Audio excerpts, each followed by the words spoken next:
Viral pa rin itong naging online statement ni Zaldico.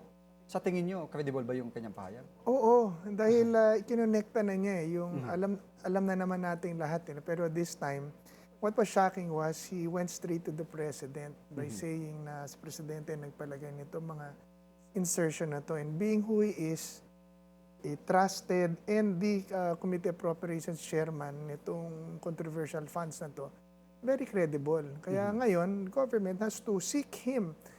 Pauwiin, hulihin nyo, file the necessary charges, and arrest him and get him here para maisampa na ang mga kaso. Dahil lahat ng mga sinabi ni Zaldi kanina, nag-corroborate sa lahat na sinasabi ni Diskaya, nila District Engineer, nila Secretary Bunoan, ibang mga congressmen, nagtugma-tugma na and finally, tinay up kay Pangulong Marcos. At yun nga ang issue rito, parang pinakakawalan si Speaker Martin, sila naman ang magkasama.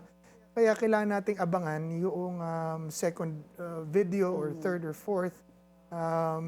Ganun po. Of course, tayong mga tao, we have to validate the information kung totoo ba talaga itong video na to, etc. etc. Pero just the same, those statements, wala na, tapos na.